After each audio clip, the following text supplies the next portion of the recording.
سید احمد کبیر رفائی کہتے ہیں میں گزر رہا تھا کھیت کے اندر سے، ادھر بھی پانی تھا ادھر بھی پانی تھا، تو کہتے ہیں ادھر بھی پانی تھا ادھر بھی پانی تھا۔ سید احمد کبیر رفائی کہتے ہیں میں گزر رہا تھا، عصر کی نماز کا ٹائم ہو گیا، میں جلدی جلدی جا رہا، سامنے سے کتا آ گیا۔ اب کتا آیا تو مجھے جلدی تھی، کتا بھی بھیگا ہوا تھا، اب میرا دل کرے کہ کتا نیچے اترے تو میں گزروں، کتا کھڑا ہے کہ یہ سائیڈ پہ ہو تو میں گزروں۔ کہتے ہیں دیر ہو گئی تو مجھے ڈر لگتا تھا، میں نے کبھی کتے کو بھی نہیں جھڑکا تھا، کبھی کتے کو بھی، اپنی اتنی حیثیت ہی نہیں، جھڑکا ہی نہیں کبھی کسی کو۔ آپ فرماتے ہیں دیر ہو گئی تو میں نے کہا یا اللہ، حضرت سید احمد کبیر کہتے ہیں میں نے کہا یا اللہ اس کتے کو زبان ہی دے دے، میں اسے کچھ سمجھا ہی دوں، اسے زبان ہی دے دے، تو قادر مطلق ہے، کہ اسے زبان دے دی۔ تو میں نے کتے سے کہا نیچے اتر جا، میں نے نماز پڑھنی ہے، تو کہنے لگا بابا جی آپ اتر جائیں، آپ اتر جائیں، آپ اتر جائیں، میں کیوں اتروں؟ تو سید احمد کبیر رفائی کہتے ہیں میں نے اس سے کہا کہ بات یہ ہے کہ میرے اوپر نماز فرض ہے، تیرے اوپر فرض نہیں، تو میں نے نماز پڑھنی ہے، اگر میں کھیت میں اتر گیا تو کیچڑ ہے، میرے کپڑوں کو مٹی لگ جائے گی، پتہ نہیں پانی پاک ہے کہ ناپاک ہے، تو تو اتر جا، تیرے اوپر نماز نہیں فرض، تو مجھے جانے دے۔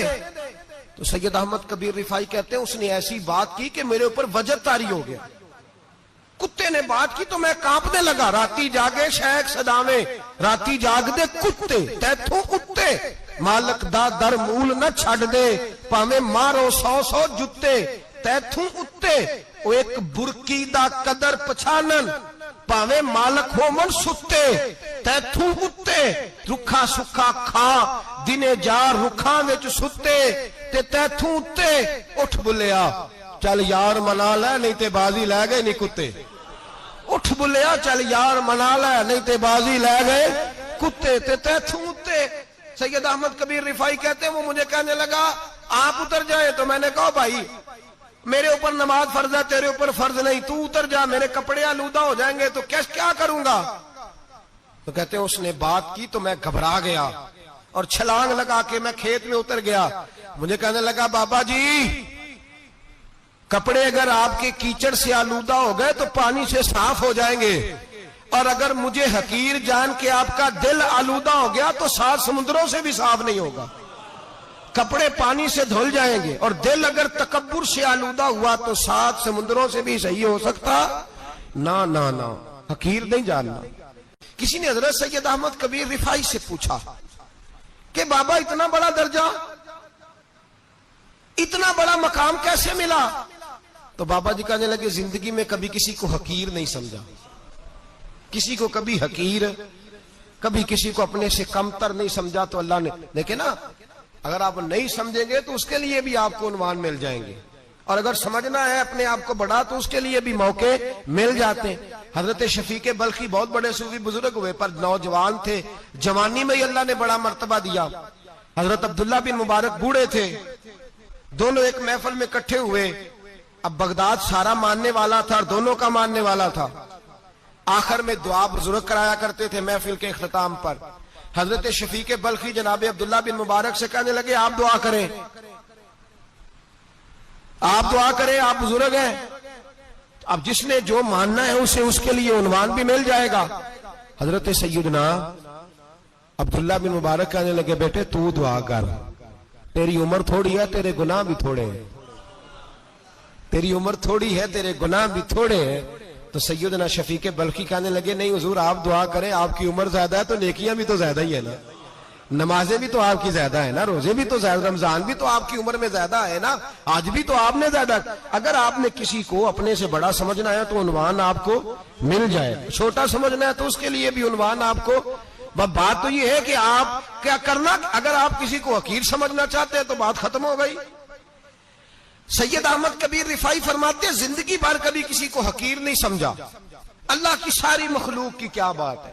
اللہ قرآن میں کہتا ہے ان اللہ لا یستحی ان یضرب مثلا ما بعوضۃ فما فوقها، اللہ شرم نہیں کرتا کہ ایک مچھر کی مثال بیان کرے یا اس سے بھی کم تر۔ اللہ مچھر کی بات کرتا ہے اتنا بڑا ہو کے، وہ کہتا ہے میں کروں گا، میری مخلوق جو ہے میری تو حضرت احمد کبیر رفائی فرمانے لگے میں نے کبھی کسی کو حقیر، بولیے کبھی کسی کو حقیر ہم لوگوں کے پاس عنوان بڑے حقیر سمجھنے کے لیے ہم سمجھ لیتے ہیں. امیر آدمی کہتا ہے غریب محنت کیوں نہیں کرتا, محنت کرے امیر ہو جائے گا. عنوان ہوا کہ نہ تنقید کرنے کا. 4 بچے ہیں, کریں کمائی, امیر ہو جائیں گے. اب وہ حقیر سمجھ رہا ہے غریب کو. غریب بھی امیر کو حقیر سمجھتا ہے. وہ بھی کہتا ہے جو اس نے کمایا سارا ہی حرام ہے, جائز 1 پیسہ نہیں. اس نے بھی حقیر سمجھ لیا. یعنی وہ یہ کہہ رہا ہے کہ میں حلال کھاتا ہوں, یہ امیر حرام کھاتے ہیں. تو بات ختم ہو گئی. اس نے بھی حقیر سمجھ لیا, اس نے بھی حقیر سمجھ لیا. اب عنوان ہی تھا نا. اگر عنوان بدل لیتے تو بات بن جاتی. امیر اگر یہ کہتا کہ میں اس غریب کی مدد کروں گا اس لیے کہ پیسے محنت سے نہیں ملتے, خدا کے فضل سے ملتے ہیں, تو وہ یہ نہ کہتا کہ یہ محنت کرتا تو آگے چلا جاتا. اور غریب اگر سمجھتا اس بات کو تو یہ نہ کہتا امیر سارے حرام ہی کھاتے ہیں. وہ کہتا بھئی رب نے جو میرے لیے پسند کیا مجھے دیا, جو اس کے لیے پسند کیا اسے دیا, بات ختم ہو گئی, جھگڑا ختم. عنوان تو مل جائے گا آپ کو, مثبت بھی اور منفی بھی. تو اچھی بات نہیں کہ مثبت اختیار کریں. نہ مولوی کو, نہ صوفی کو, نہ درویش کو, نہ کھیت میں کام کرنے والے کو, نہ پٹھے پہ مزدوری کرنے والے کو, نہ گاڑی کا شیشہ صاف کرنے والے کو, نہ تیل ڈالنے والے کو, نہ کسی کو حقیر نہ جان, نہ کسی کے حال پہ طنز کر, نہ کسی کے غم کا مذاق اڑا. وہ جسے چاہے جیسا نواز دے. یہ مزاج لطف رسول ہے. نہ کوئی آیا لے کے چلا گیا, کوئی عمر بھر بھی نہ پا سکا. میرے مولا تجھ سے گلا نہیں, یہ تو اپنا اپنا نصیب ہے. بھائی حقیر نہیں جاننا. سید احمد کبیر رفاعی فرماتے ہیں وہ کتا تو گزر گیا, میں دوڑا گھر گیا, جا کے میں نے غسل کیا, کپڑے بدلے. فرماتے ہیں پہلے بھی میں اثر پڑتا تھا, پر آج جب نماز پڑھی تو بڑا ہی مزہ آیا. میں سر سجدے میں رکھوں میرا اٹھانے کو جی ہی نہ چاہے, میں رکوع میں جاؤں تو میرا سر اٹھانے کو دل ہی نہ چاہے. میرا دل کرے آج مغرب لیٹ ہو جائے, آج سورج دیر سے غروب ہو, میں آج سارا دن اثر ہی پڑھتا رہوں. بھائی جب تو عاجزی والی پڑھتا ہے, جب تو انکساری والی پڑھتا ہے, جب تو حضرت سیدنا معاویہ بن خطیج رضی اللہ, حضرت معاویہ بن سفیان ہے, ایک معاویہ بن خطیج صحابی ہیں. وہ کہتے ہیں میں جنگ فتح کر کے آیا تو سخت گرمی کا موسم تھا, مجھے پتا تھا کہ عمر فاروق دوپہر کو آرام کر رہے ہوں گے. آپ فرماتے ہیں میں مسجد نبی میں بیٹھ گیا, ایک بچی جناب عمر کے گھر سے نکلی تو مجھے کہنے لگی معاویہ آپ کا نام ہے؟ میں نے کہا ہاں. اندر جا کے جناب عمر کو بتایا تو عمر دوڑے آئے, اور جب آئے تو سر پہ ٹوپی کوئی نہیں, پیروں میں جوتا کوئی نہیں. کہنے لگے میں تیرا انتظار کر رہا تھا, آج مجھے امید تھی تو آئے گا, تو نے بتایا کیوں نہیں؟ تو میں نے کہا حضور مجھے پتا ہے رات ساری آپ چہرے پہ کپڑا ڈال کے مدینے کی گلیوں میں رہتے ہیں, تو دوپہر کو آپ آرام کرتے ہوں گے, اس لیے میں نے کوشش کی کہ آپ کو بیدار نہ کروں, آپ آرام کر رہے ہوں گے, اس لیے یہ میں نے کوشش کی کہ میں بیٹھتا ہوں مسجد میں آرام کرتا ہوں, جب آپ آئیں گے تو دیکھی جائے گی. حضرت عمر فاروق نے جلال کیا, فرمایا تو مجھے غافل سمجھتا ہے کہ میں سو جاؤں گا؟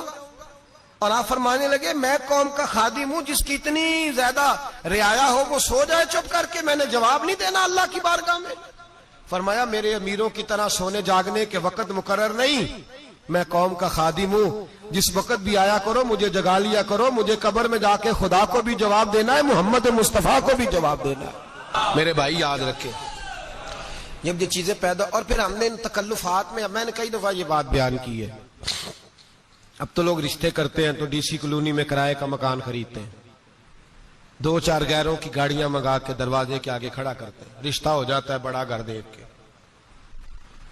اور جب شادی کے چوتھے دن پتہ چلتا ہے کہ یہ کرائے کا مکان تھا, تو رشتے مکانوں پہ قائم نہیں ہوتے, اعتبار پہ قائم ہوتے ہیں.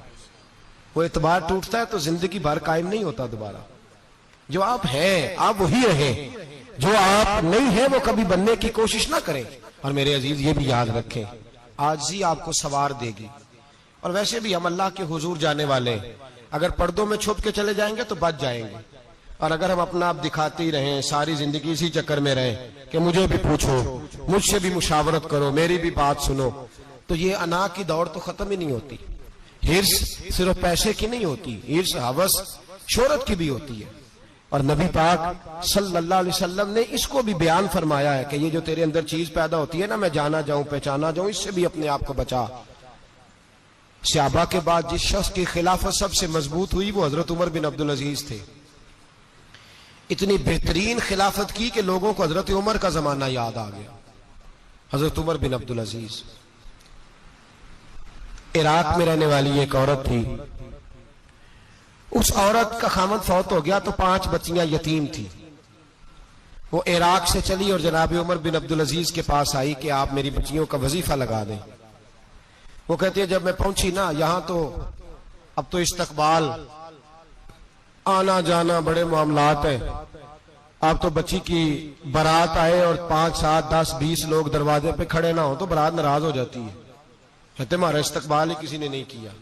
تو استقبال تو اب اس طرح ہے جس طرح نشہ نہیں ہوتا, یہ استقبال کی حالت ہے, امیروں سے لے کے غریبوں تک. مجھے پوچھا ہی نہیں کسی نے, کرسی نہیں دی, آگے نہیں بٹھایا.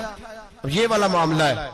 اور میں میری طرح کے لوگ نیک لوگوں کی بات نہیں کرتا. اب تو ہم دیکھتے ہیں فلاں مولانا کا استقبال ہو رہا ہے, فلاں کے لیے لوگ کھڑے ہو رہے ہیں, نعرے لگ رہے ہیں. اور اب تو میں دیکھتا ہوں ایسے ایسے ہاتھ لہراتے ہیں صوفی اور درویش کہلانے والے, جیسے سیاسی لیڈر لہرایا کرتے.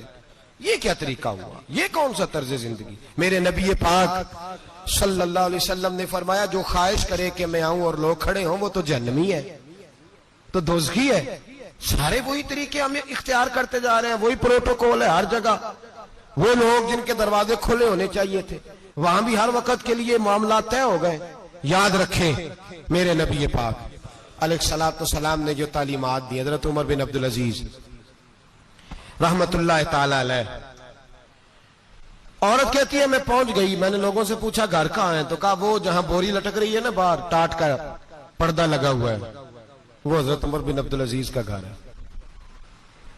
کہتی ہے میں دروازے پہ دستک دی, ایک عورت نے دروازہ کھولا تو مجھے بی بی جان کے اندر بلایا. تو ان کے گھر کے اندر جب میں داخل ہوئی تو بڑا سارا سین تھا, ایک جانب کنواں لگا تھا, ایک طرف ایک بڑا درخت تھا, اور ایک چھوٹا سا بنائی ہوئی تھی جگہ برتن دھونے کے لیے. اور بی بی نا برتنوں کو مٹی لگا کے صابن لگا کے بیٹھی ہوئی تھی, کام کر رہی تھی وہ عورت. مجھے اس نے درخت کے نیچے بٹھایا, پانی پلایا. کیسے آئی ہو؟ میں نے کہا امیر المومنین سے ملنا ہے. کہنے لگی بیٹھو تھوڑی دیر میں آ جاتے. کہتی تھوڑی, میں نے سمجھا گھر کی کوئی ملازمہ ہے, میں بیٹھ گئی. تھوڑی دیر گزری پھر دستک ہوئی, اس بی بی نے اٹھ کے دروازہ کھولا. تو جب وہ شخص اندر آئے تو کہنے لگی بڑی دیر سے برتنوں کو صابن لگا کے بیٹھی ہوں, کہاں رہ گئے تھے؟ کہتی ہیں وہ صاحب کہنے لگے بس ذرا مصروف ہو گیا تھا. دوڑے گئے, کنویں سے پانی نکالا, بی بی کو دیا, اس نے برتن دھوئے. کہتی ہے پھر تھوڑا سا سرکہ اور ایک رات کی روٹی وہ لائی, اس شخص نے کھائی. میں نے کہا کہ یہ دونوں گھر کے ملازم ہیں, میاں بیوی کام کرتے ہیں. جب وہ کھانا کھا چکے تو وہ عورت میرے پاس آئی, کہنے لگی اٹھ کے مل لو امیر المومنین سے. میں نے کہا کون امیر المومنین؟ تو کہنے لگی کب سے تو آئے ہیں, یہ جس نے کنویں سے پانی نکالا یہی مسلمانوں کا امیر ہے, اور یہ جس نے درخت کے نیچے بیٹھ کے سرکے سے روٹی کھائی ہے یہی. یہ فرشتوں کی داستان نہیں, یہ وہ لوگ ہیں. میں رات کو بھی کہہ رہا تھا ایک جگہ پہ کہ یہ لوگ جو ہے نا جن کا آپ روز شکوہ کرتے ہیں حکومتیں بڑی خراب ہیں, یہ کوئی نہیں خراب, بالکل خراب نہیں. جتنے سیاسی لیڈر ہیں سارے صحیح ہیں. خراب وہ لوگ ہیں جو انہیں ووٹ دے کے لیڈر بناتے ہیں, بالکل خراب نہیں. میں تو ان کے حق میں ہوتا جا رہا ہوں.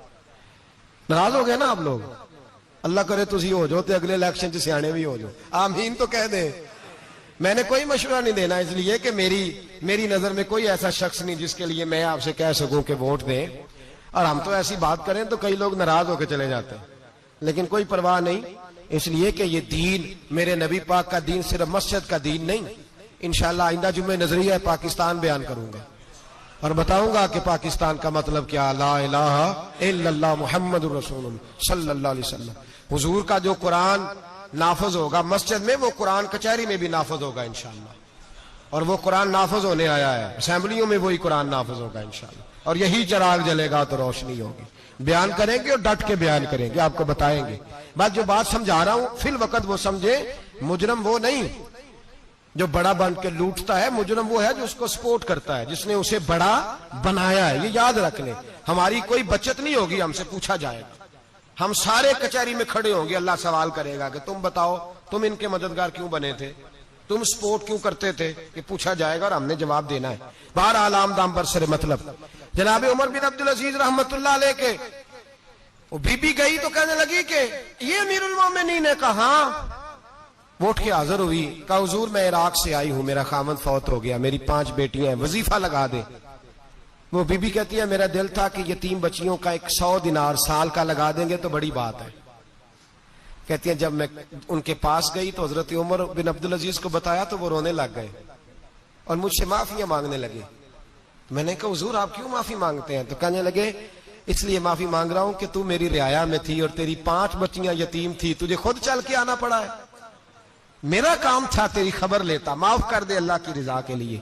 انہوں نے وظیفہ لکھنا شروع کیا تو میری ایک بچی کا 1000 دینار سال کا لکھا۔ میں نے کہا اللہ تیرا شکر ہے۔ پھر دوسری بچی کا 1000 لکھا تو میں نے کہا اللہ تیرا شکر ہے۔ تیسری کا 1000، چوتھی میں نے کہا شکر ہے۔ جب چوتھی کا لکھا تو میں نے کہا اللہ آپ کا اقبال بلند کرے، اللہ آپ کو ہمیشہ اسی طرح پھلتا پھولتا رکھے۔ کہتے ہیں جناب عمر بن عبدالعزیز نے قلم رکھ دیا، فرمانے لگے میں 5ویں کا وظیفہ نہیں لکھوں گا، 4 بہنوں سے کہنا بانٹ کے اسے بھی دے دیں۔ کہا حضور کیوں؟ آپ فرمانے لگے جب تک تو اللہ کا شکر ادا کر رہی تھی میں بھی رب سے جڑا ہوا تھا اور اللہ سے ڈر کے لکھ رہا تھا، اب تو نے میری تعریف کی ہے، اب میری ذات آ گئی ہے، اب میں اگر یہ وظیفہ لکھوں گا تو اس سے اللہ راضی نہیں ہوگا، اس سے میرے نفس میں ریا پیدا ہوگی، اب میں 5ویں کا نہیں لکھوں گا، جا اور جا کے عراق کے گورنر کو دے۔ بی بی کہتی ہے میں گھوڑے پہ بیٹھی اور میں چند دنوں کے بعد عراق پہنچی۔ جب سویرے آ کے میں نے والی عراق کو رکا دیا تو وہ چیخ مار کے رویا۔ میں نے کہا کیا ہوا؟ تو کہنے لگا بی بی آج رات کو حضرت عمر بن عبدالعزیز کا انتقال ہو گیا، فوت ہو گئے، تو انتقال کر گئے۔ کہتی میں بھی تڑپ کے روئی۔ میں نے کہا میری یتیم بچیوں کا کیا بنے گا؟ تو وہ گورنر کہنے لگا تیرے وظیفے جاری رہیں گے، تجھے ملتے رہیں گے۔ تو کہنے لگی کیسے؟ کہنے لگا میں اگر تو گورنر رہا تو تیرا وظیفہ جاری رہے گا، اور اگر گورنری سے اتر بھی گیا تو میں ذاتی طور پہ مالدار ہوں، پھر بھی تیری بچیوں کے ماہانہ پیسے پہنچتے رہیں گے۔ میں نے کہا تو کیوں دے گا؟ کہتی وہ رو پڑا۔ کہنے لگا اگر امیر حضرت عمر بن عبدالعزیز جیسے ہو تو پھر اللہ گورنروں کے دلوں میں بھی رحم ڈال دیا کرتا ہے، پھر میرے جیسے لوگوں کو بھی وہ بدل دیتا ہے۔ حضرت عمر بن عبدالعزیز گھر آئے، 3 بیٹیاں تھیں، ایک کو آواز دی وہ آئی تو اس نے منہ پہ ہاتھ رکھا ہے، دوسری کو آواز دی وہ آئی تو منہ پہ ہاتھ رکھا ہے، تیسری کو آواز دی تو منہ پہ ہاتھ رکھا ہے۔ آپ نے اپنی بیوی سے کہا کہ یہ بچیاں منہ پہ ہاتھ کیوں تینوں نے رکھا ہوا ہے، کیا بات ہے؟ تو بی بی رو پڑی، کہنے لگی 4 دن ہو گئے میری بیٹیاں پیاس سے روٹی کھا رہی ہیں، 4 دن ہو گئے، ان کے منہ سے بدبو آتی ہے اس لیے وہ آپ کے سامنے آتی ہیں تو منہ پہ ہاتھ رکھ لیتی ہیں 4 دنوں سے۔ بی بی رو رہی ہے، حضرت عمر جلال میں آ گئے۔ آپ فرمانے لگے تو یہ رو رہی ہے، تو روئی ہے، تو نے میرے گھر میں رہ کے اللہ کی ناشکری کی ہے، تو شکر ادا نہیں کرتی کہ 3 وقت پیاز اور روٹی تجھے گھر کی 4 دیواری کے اندر مل جاتا؟ رو رہی ہے، اور میں آ میرے ساتھ باہر نکل، تجھے وہ لوگ دکھاؤں جو جھونپڑیوں میں رہتے ہیں اور مانگ کے کھاتے ہیں، آ تجھے دکھاؤں۔ اتنی ناشکری کہ گھر کے اندر پیاز پہنچ رہا ہے، روٹی پہنچ رہی ہے، اور تو کہتی ہے میری بیٹیاں پیاز سے کھاتی ہیں، شکر کر فاقے نہیں کاٹنے پڑے۔ پھر اگلے لفظ کہے تو رو پڑے۔ فرمانے لگے میں نے تو مصطفیٰ کے وہ حالات بھی سنے ہیں جس میں کئی دن بی بی فاطمہ نے فاقے کیے، تو گھر کے اندر پیاز پہنچ رہا ہے تو ابھی بھی سادگی، عاجزی اور قناعت نعمت تھی ان لوگوں کی۔ ہمارے ہاں روز شکوا ہے، کس بات کا؟ گاڑی کوئی نہیں، روز رونا ہے، کس بات کا؟ بنگلہ کوئی نہیں، روز رونا ہے، کس بات کا؟ بینک بیلنس کوئی نہیں، 10 جوڑے کیوں نہیں عید پہ آئے؟ اور یہ صرف عورتوں کا مسئلہ نہیں، ہمارے اندر بھی یہ بات بدرجہ اولا، ہم روز اپنے آپ کو مسکین کہتے ہیں، غریب کہتے ہیں، لاچار کہتے ہیں، مجبور کہتے ہیں۔ کبھی دیکھو وہ جو جھونپڑیوں میں رہتے ہیں، کبھی پلٹ کے دیکھو لوگوں کی طرف جو پیدا ہوئے تو آنکھیں کوئی نہیں تھی، ہاتھ کوئی نہیں تھے، پیر کوئی نہیں تھے، وہ دیکھو جو پیدا ہوئے تو سر پہ باپ کا سایہ کوئی نہیں تھا، کیسے کیسے لوگ وقت گزار رہے ہیں۔ ہم روز آ کے کہتے ہیں کاروبار ٹھنڈا ہو گیا ہے، حالات بڑے خراب ہو گئے، ہم بڑے مجبور۔ کیا ہو گیا صاحب؟ اللہ کے دن ہے سارے، اللہ کے دن ہے، مسل اچھا ہے نہ فراق اچھا ہے، یار جس حال میں رکھے وہی حال اچھا ہے۔ بس اپنے آپ کو مطمئن کریں، عاجزی، انکساری، قناعت، سادگی، اس کو اپنی زندگی کا حصہ بنائیں، اللہ دولت سکون عطا کر دے گا۔ میں موجود ہے، سیرت کی تمام کتابوں میں الفاظ کے اختلاف کے ساتھ یہ اپنی اصل کے ساتھ یہ چیز ہر جگہ موجود ہے حضرت ابو سفیان رضی اللہ تعالیٰ عنہ بعد میں مسلمان ہوئے. فرماتے میں جب شاہ روم کو حضور کا خط گیا تھا نا ہرکل کو، حضور صلی اللہ علیہ وسلم نے اس سے کہا کہ کلمہ پڑھ لو، خطوط لکھے نبی کریم نے. اس نے کہا یہاں ڈھونڈو کوئی عرب کا سردار اگر آیا ہو تو میں ملنا چاہتا ہوں. ابو سفیان کہتے ہیں میں بغرض تجارت وہاں موجود تھا، مجھے لوگ پکڑ کے بادشاہ کے پاس لے گئے، میں کلمہ نہیں پڑھتا تھا. جب کوئی کسی کا مخالف ہوتا ہے تو اس نے کوئی کہانی بھی یاد کی ہوئی ہوتی ہے. ان لوگوں نے کہانی بھی یاد کی ہوئی تھی، معاذ اللہ جادوگر ہیں، شاعر ہیں، یہ کہانیاں بھی سناتے. کہتے ہیں کہ مجھے وہ لے گئے، بادشاہ کے سامنے کھڑا کر دیا. اب بادشاہ نے سوالات پوچھے، میں کوئی حق میں نہیں تھا کہ میں حق میں باتیں کرتا، میں تو اس وقت تک کلمہ نہیں پڑھتا تھا اور جو کفار کہتے تھے وہ ساری باتیں میں نے کرنی تھی. کہتے ہیں بادشاہ نے اپنے دربار میں کھڑا کر کے سوال کیے، بڑے سوال پوچھے، بڑے میں نے جواب دیے، بڑے سوال پوچھے. یہ بھی پوچھا کہ ماننے والے ان کے غریب ہیں کہ امیر ہیں. میں نے کہا نہیں، ماڑے ماڑے بندے ہیں. میلاد کے جلوسوں میں بھی ماڑے ماڑے بندے ہی جاتے ہیں، ماڑے ماڑے ہیں، غریب لوگ ہیں. اس نے یہ بھی پوچھا کہ ماننے والے بڑھوے ہیں یا گھٹوے ہیں. میں نے سارے جواب دیے. او ملت کے جوانوں، خدا را میری بات سننا. ابو سفیان کہتے ہیں غیروں کا دربار، سوال کرنے والا بھی کلمہ نہیں پڑھتا، ابھی جواب دینے والا بھی کلمہ نہیں پڑھتا. اس نے مجھ سے کہا کہ آپ نے بتایا کہ آپ رشتے میں چچا ہوتے ہیں، یہ بتاؤ وہ جنہوں نے اعلان نبوت کیا ہے کیا کبھی انہوں نے جھوٹ بھی بولا ہے؟ آج لوگوں نے نام نہیں بدل دیا جھوٹ کا، اس نے بہانہ نام رکھ دیا جھوٹ کا، جو میں نے بہانہ کر دیا تھا. کچھ کہتے ہیں جی وہ ہو جی وہ تو میں نے تو بس ایسی بات، وہ تو میں نے مذاق کیا تھا. جھوٹ کے نام نہیں بدل دیے لوگوں نے. ابو سفیان کہتے ہیں مجھ سے بادشاہ کھڑا کر کے پوچھنے لگا کیا کبھی انہوں نے جھوٹ بھی بولا ہے؟ ابو سفیان کہتے ہیں کہ لمحے کے لیے میرے دل میں آیا کہہ دوں کہ بولا ہے. پھر میں نے کہا ایک تو یہ عرب کی وفاداری کے خلاف ہے، اور دوسرا میں کہوں گا وہ جادوگر ہیں تو شاید کو ایک سیکنڈ کے لیے توجہ کرے، میں کہوں گا وہ شاعر ہیں شاید کو توجہ کرے، اور مدینے والے نے جھوٹ بولا یہ تو مانے گا ہی کوئی نہیں. سنو سنو، جن چیزوں کو معمولی سمجھ کے ہم نے رائج کیا وہ ہمارا وقار لے گئی. دنیا ہم پر اعتماد نہیں کرتی. ہم اس ملک میں بستے ہیں جہاں زلزلہ بھی آئے تو غیر ملکی امداد کرنا چاہیں تو وہ کہتے ہیں حکومتوں کے ہاتھ میں نہیں دیں گے، خود جائیں گے. ہمارا یہ حال ہو گیا ہے کہ قوم پر اعتماد اٹھ گیا دنیا کا. ہمیں پلٹنا ہے، ہم نے دیکھنا ہے ہمارا رویہ کیا ہے، ہمارا انداز کیا. تھوڑی کر لیں باتیں، کوئی ضروری ہے صبح شام بولنا؟ تھوڑے کر لیں باتیں، تھوڑے دعوے کر لیں، کوئی ضروری ہے؟ سنو میرے عزیز، ابو سفیان کہتے ہیں کہ اس نے کہا کبھی جھوٹ بھی بولا ہے. میں سوچ میں پڑ گیا. بادشاہ نے پھر دوہرا کے کہا سردار چپ کر گئے ہو، میرے آخری سوال کا جواب دو، کیا کبھی اس کریم نے جھوٹ بولا ہے؟ ابو سفیان کہتے ہیں میرے ہاتھ میں چھڑی تھی، میں نے وہ زمین پر رکھی اور میں کھڑا ہو گیا. میں نے کہا سردار سن، وہ میرے رشتے میں بھتیجے ہیں، میری بڑی مخالفت ہے، میں نے ان کے خلاف جنگیں لڑی ہیں، کبھی وہ غالب آئے کبھی میں غالب آیا، آج تک میں لڑنا ہوں. لیکن میں ایک بات تمہیں ذمہ داری سے کہتا ہوں، میں غیر نہیں ہوں، وہ میرے بھتیجے ہیں. میں نے ان کو ماں کی گود میں بھی دیکھا ہے، دادا کے کندھوں پہ بھی دیکھا ہے، چچا کے گھر میں بھی دیکھا ہے، ختیجہ کا دولہا بنے بھی دیکھا ہے، زینب سے لے کر فاطمہ تک بیٹیوں کو گود میں کھیلتے بھی دیکھا ہے، میں نے انہیں بدر اور احد میں آتے بھی دیکھا ہے. میرے سامنے پیدا ہوئے اور میرے سامنے ان کے بالوں میں سفیدی آئی. مخالفت اپنی جگہ پر میں تمہیں یہ بات ذمہ داری سے بتاتا ہوں، اس محبوب کی زبان سے جو بھی نکلتا ہے حق اور سچ نکلا کرتا ہے.